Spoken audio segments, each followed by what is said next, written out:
This is Chris Hughes with the Christian Perspective Podcast with Chris Hughes, where we encourage our listeners to engage the culture with Jesus Christ. Your Chosen Truth Network podcast is starting in just a few seconds, so enjoy it, share it, but most of all, thank you for listening to the Truth Podcast Network. This is the Truth Network. The heart of every man craves a great adventure, but life doesn't usually feel that way. Jesus speaks of narrow gates and wide roads, but the masculine journey is filled with many twists and turns. So how do we keep from losing heart while trying to find the good way when life feels more like a losing battle than something worth dying for? Grab your gear and come on a quest with your band of brothers who will serve as the guides in what we call the masculine journey. The masculine journey starts here now. Welcome to the Masculine Journey, and we are a week closer to boot camp. Yeah, you know that happens every week.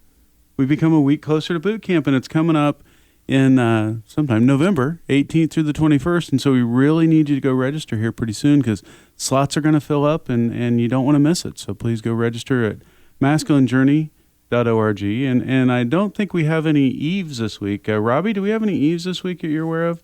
He's shaking his head no, so that is a no. Robbie is the Eve Meister.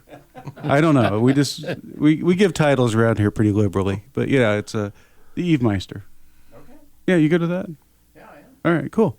Danny, the other guy.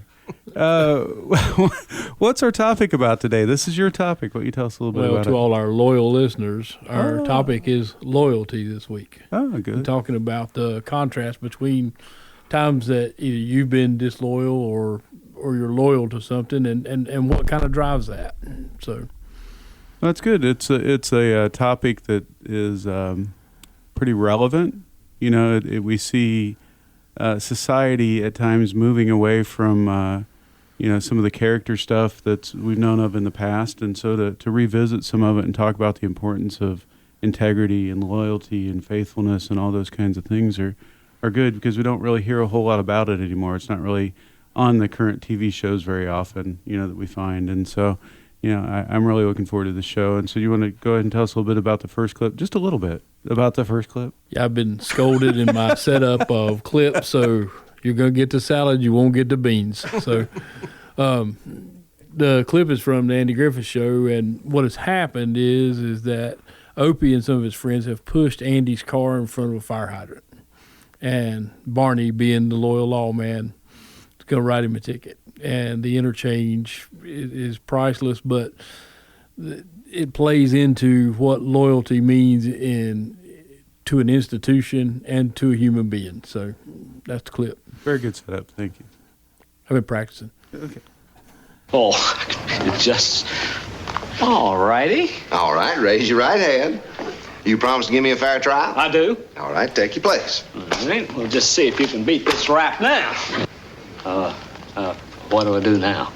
Call the court to order. Oh, yeah. Court's in order. Now, ask me how I plead. How do you plead, Your Honor? Not Your Honor. Oh, yeah. How do you plead? Not guilty. Not guilty? Ask me what I got to say for myself. What do you got to say for yourself? Well, Your Honor... Well, Your Honor, I'm an honest man, an honest sheriff. Right, Your Honor? Yeah, that's right. Well, ask me to speak up. What? Ask me to speak up. Oh, speak up!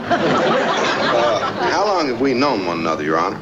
Well, I guess... We've always gotten along pretty good all that time, right, Your Honor? Yeah, that's right. We've served together as law officers and fished and hunted together as friends, right, Your Honor? Yeah, and I've enjoyed it. Do you think I'm an honest sheriff's office here? Yes. Do you think I'm an honest man? Yeah. You ever know me to do anything outside the law? Well, no. I always live inside the law. Is that right, Your Honor? That's right. How long have I been parking in front of this jail, Your Honor? Well, Did you ever know me to park in front of a fire plug? Well, no, not until... I say again, Your Honor, I'm an honest man and an honest sheriff. And I've been parking my car in front of this jail for more than 5 years now. Yeah, right? That's right. I couldn't possibly have parked in front of that fire plug knowing the law as I do. Oh, you'd think not. Could I have willfully and deliberately have committed such a violation? Well, no, I say there is mischief going on here. Mischief? I say somebody deliberately pushed my car in front of that fire plug. Well, that's possible. Making me the innocent victim of circumstantial evidence. That's awful. Oh, there's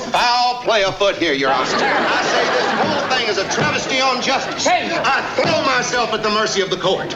Not guilty! So, Danny, go ahead and talk to us a little bit about that. Well, Andy is playing into, obviously, if you're familiar with the show, and if you're not, you should be, the Barney's emotionalism, but Andy's making the case that he's a loyal, law-abiding citizen, he's a sheriff, and he's not operating outside the law. And the interchange beforehand is, Barney told him he's going to haul him in, and he said he's already in, and he was already the justice of the peace. But in any case, it speaks to the loyalty of, obviously their friendship and knowing one another as they do and those kind of things. And, I've had a lot of family stuff going on, and it's made me question some people's loyalty to things. But I think what has come out of it is me questioning my own loyalty to things. And, because we all love to talk about our loyalty to the faith sometimes, but when the chips are down, you find out truly who you are sometimes. And sometimes it's not a pretty picture, at least not in my house sometimes. But I know y'all are all saved and sanctified, and y'all don't worry about stuff like that. But that's just kind of where this topic birthed out of, is looking at my own self and the things that I'm loyal to and why, and maybe not an obligation per se, because I'll hitch up to an obligation in a minute, which may be not so healthy. But the things that I need to be loyal to, and am I, and, shoring those things up. So, yeah, it's tough. I think that people, loyalty is a character trait, right? It's something that people have. I don't know of anyone that I've ever met that's totally, completely disloyal, right? They're all about the betrayal all the time, other than the enemy, right? Other than the evil one, right? I've never met a person that's that, and I've never met a person that has been loyal in every situation their whole entire life, right? So it's a character trait, meaning it can be grown, it can be nurtured, it can be fostered, it can be moved into, and make a decision. Maybe I've not been as loyal in the past as I want to be, but I have the choice starting now to be more loyal in the future.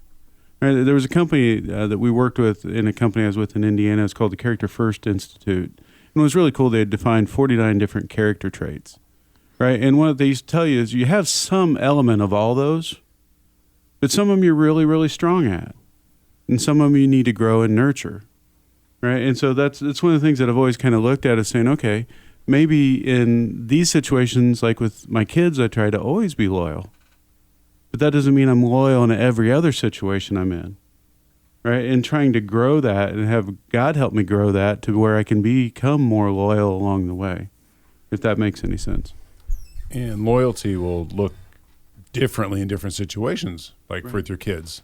Loyalty doesn't mean, whatever you do, little, Jimmy or Sarah, whatever, you're just wonderful. You can do whatever you want to do. No, loyal to you means there is discipline, there is accountability. Also, there's all kinds of things that come along with that in maturity of loyalty, not just the simple, you need to be loyal to me no matter what I ever do. No, that's not loyalty. No, I would have thought you knew my kids' names by now. It's not Jimmy or Sarah. I thought we knew each other well enough. I'll have to work on that. Robbie, you have something you'd like to No, they put the mic in front of me. Oh, okay. Danny shoved it over there. He must have known my clip was coming next. Yeah. So maybe that's the setup. I think it is. So anyway, when I heard the topic, and actually coming off vacation, having a good time with God, and I started to ponder the word, because I know of several of you have mentioned, that they heard that they were loyal as one of the names that they got from the, a new name. And then I had noticed in walking with Harold and Sam, who both heard that, that when they were put in a situation of not being loyal, you could see it ripping their soul out. I mean, they were forced into situations where they felt like they were being disloyal, and I won't go into that, but I will tell you that I watched how it tore them up. And I began to process that, wow, this loyalty is something deeper than then I would have thought that this is the stuff that keeps people awake at night if they betray it, that it's something that's actually a deep part of their who they are. And so I picked this clip from Star Trek because it's an opportunity we have to hear from Mr. Spock and Captain Kirk. But I would offer that you listen closely to, the situation as Spock has saved the ship because, it was required that he get radiation poisoning in order to save the ship, and so he's dying, and Kirk's talking to him on the other side of a piece of glass as he's dying. And then later, Kirk risks everything to go get him, and so we're going to hear these conversations. But in the middle, you're going to hear a little transition, which is the classic Star Trek music, and you're going from a movie called The Wrath of Khan, where Spock dies at the end, to the next movie where, they finally get Spock back through the miracle of movies, but Spock doesn't have his memory. They've taken, if familiar with the series, the doctors had his essence and they put it back into Spock, and so now he doesn't really know who he is. But once again, we see, because of loyalty, that's something that's in him in spite of the fact that he doesn't have his memory at this point. But just take a listen to how Kirk also responds. Spock! Ship out of danger? Yes. Don't grieve, Admiral. It is logical. The needs of the many outweigh the needs of the few. Or the one. I have been, and always shall be, your friend.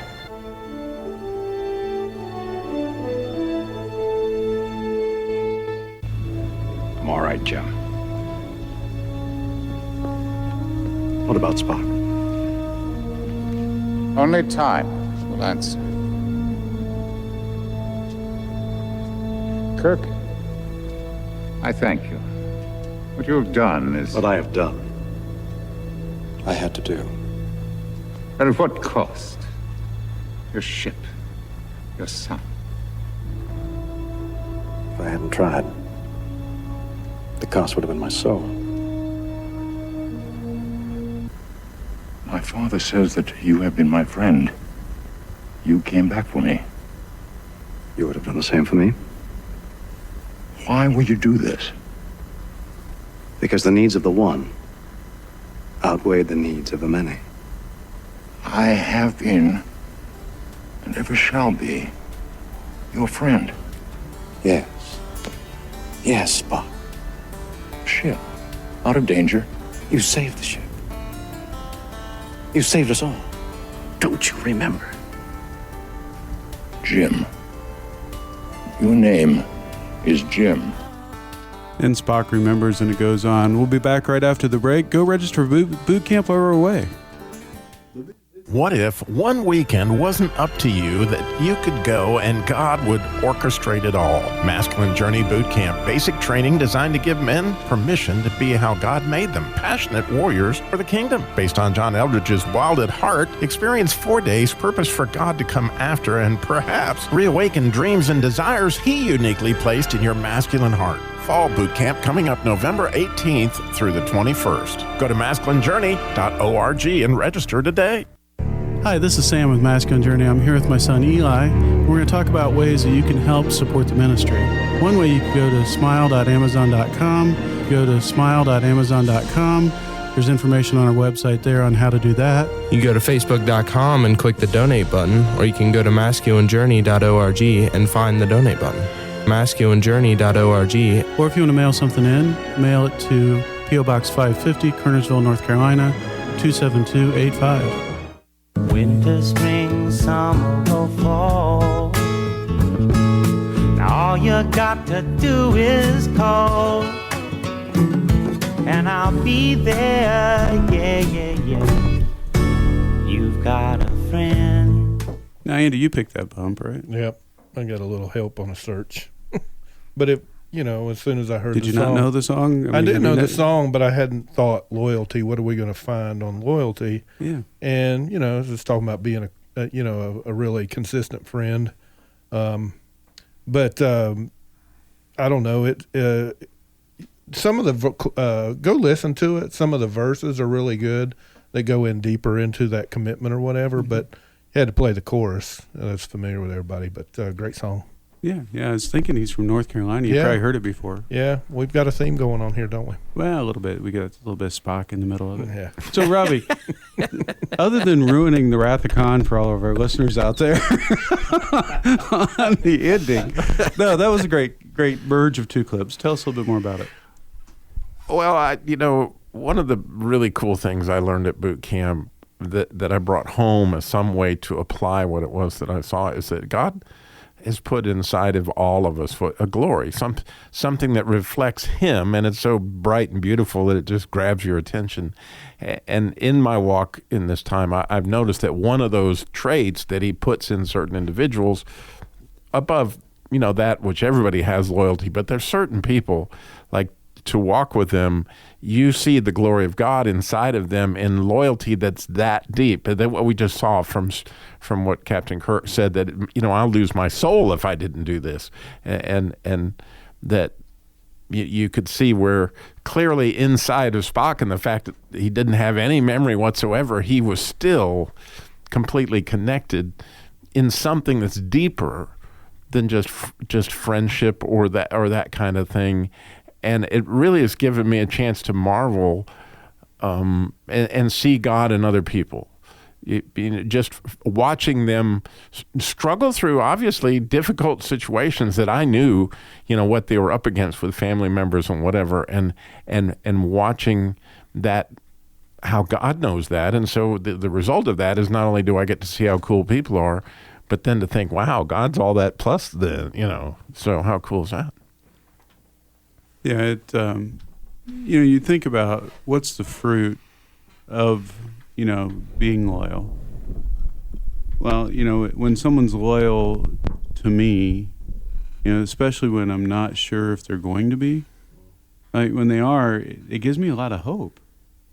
Not just hope in mankind, but, hope that, okay, somebody is going to have my back, right? And so the opposite also works, right? When you experience betrayal, you experience people that aren't loyal to you. It gives the enemy a pretty good foothold, and that's where he starts digging in. There's always the assault after the assault, right? And so that little thing that you're loyal with may not be a big deal to you, but it could be a world changer, at least in that moment, for that other person. Yeah, and that wound is left behind. Yeah, you're avoiding a wound. Yeah, if you're not dealing with them, it's still a wound. Yeah.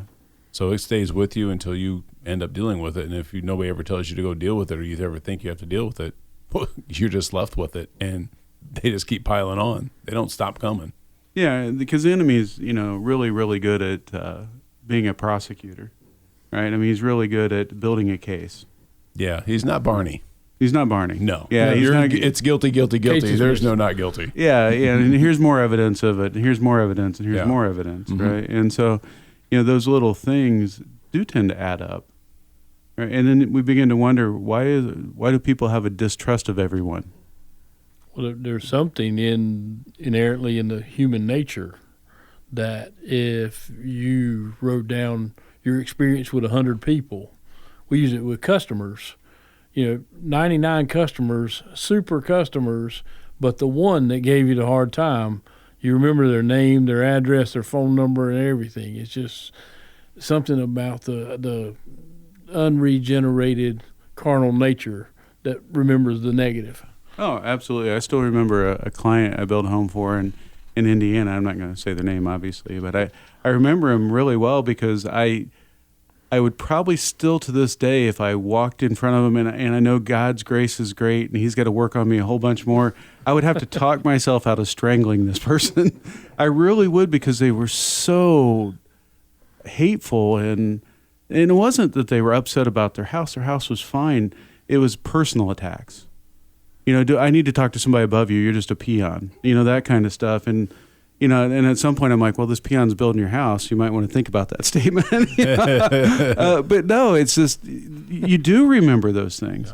And I've had lots of good clients, many, many, many good clients after that. But you do remember those negative impacts. Well, that's one of the hardest things to take, is when people turn something from, okay, let's just be factual, let's just talk about this logically, and start making personal attacks. Yeah. That's really just when you know everything's going to break down. You know what you need, when you're really feeling down, you need a good dog, right, to be around, or at least a good dog movie.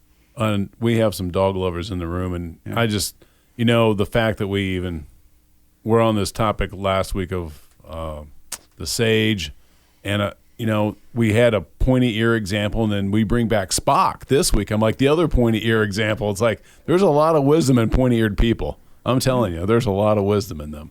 I think that's great. So in this clip that I picked, first place I went was, man, we haven't had anything from Lassie, and we haven't heard from Lassie in a long time. So I wanted to go out and find something from Lassie, and I'm like, the only thing I learned is Timmy never fell in the well. Yeah. That's what I was like, what? That never happened? Because I didn't watch that many episodes of Lassie, but it's always like loyalty is Lassie to me. And I love dogs, and Harold, we're still kind of coming down off the high of the sage last week. And so it's like still Harold and his dog are very, very close. And so this movie here called Homeward Bound, the family is going to move. They leave to go scope out where they're going to move to, and they're going to come back and pick up the dogs and all this. But the sage in this dog trio, because ends up being basically an animal for every kid in the family. There's the 2 boys and a girl, and there's 2 dogs and a cat. So the oldest boy has the oldest dog. The middle child, which is a boy, has the new dog, which is kind of rambunctious and wild and trying to find himself. And then there's the cat, who's spent many years with the daughter.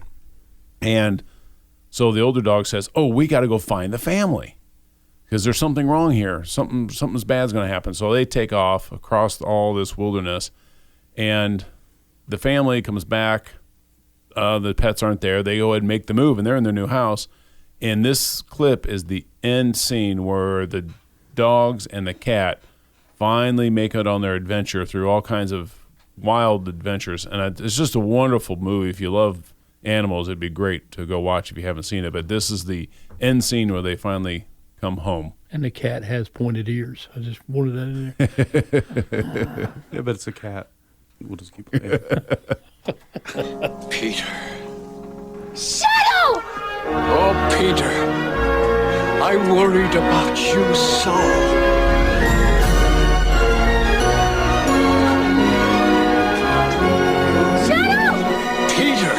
You're okay. No. Peter. Oh, I'm so happy. I thought about you all the time. Missed you.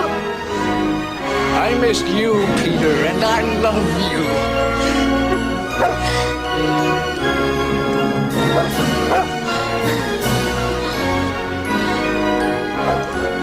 It was Shadow's victory, really. His belief was the thing that got us through. And in that moment, I saw the years lift from him. He was a puppy again, reunited with his best friend.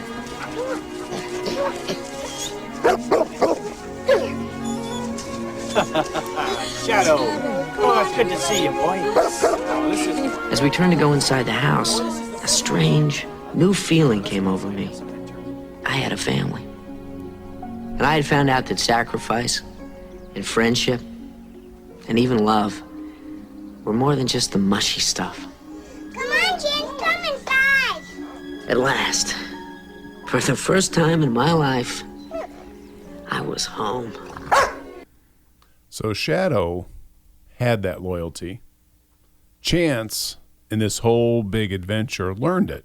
So he's like, wow, I really appreciate, and now I'm going to be loyal to the boy that he was closest with, because he was basically the Chance of the dog that was kind of like the orphan, and was like, I don't really belong in this family. I don't have a family on my own. I'm my own person. I'm going to be on my own. And kind of came in to finally be a family member at the end, and not only with, because they became a family of animals, the 2 dogs and the cat, those 3 on that adventure. They came together, and it kind of showed him when he got there the love that they had for him, and that they came running up, over the hill at the end of the story. It was just, oh, there's way more to life than just me being in this for me. Yeah, and it was weird hearing Michael J. Fox's voice, in there. And then Sally Field had played the cat. I went ahead and looked up who played the older dog, but it was Shadow. Yeah, it was Don Amici, an actor, and I thought that's who it was, but I wanted to look it up. It was, it was towards the end of his career in movies, and so he was doing voiceover. But it's a really good family movie. It's well done, and it has some great actors in it, and it's got a great story. Yeah, I just knew with the animal lovers we have in here, we got different stories we like to play with each other with, but I just thought we'd continue some of that theme because, again, I mean, most of us, especially with dogs, you always talked about loyalty, but a lot of us have great cats as well that love, and that's where if Jim was here, he'd be talking all about that. Yeah, I would still question it. I do, but and that's the hard part for me is now my daughter has a cat that is just awesome. I'm like, oh my gosh, am I trying to like cats now? This is weird. I'm sure there's some awesome cats out there. I really am. I'm sure there's some. I found one. It's a percentage. I don't know if that's a single-digit percentage or a high percentage, but it's a percentage. Because I've been around a cool cat in the past. But yeah, anyway. You are a cool cat, Sam. Thank you. That's me. So loyalty, right? I guess the opposite of that would be betrayal, would be one way, or disloyal. Obviously using the same word and putting dis in front of it, probably makes it be part of it. But it's something that is, at the end of the day, you have to just decide. If I only have my word when I leave this place, right? When I leave this earth, the people are really going to have memories about me is going to be about who I was when the chips were down, who I was when they needed me, right? And that's what loyalty is really about. It's being there when you say you're going to be there. It's being there when people need you. It's being there even when they haven't asked you, right? Loyalty is vital, right? And at the end of the day, wouldn't it be really kind of cool, honestly, if they put on your tombstone, this was the most loyal person I ever knew? How cool would that be just to have something like that on there? That that they could say that about you, because obviously you're in the image of Jesus, who was the most loyal person there was. And we're going to talk about that in the next show.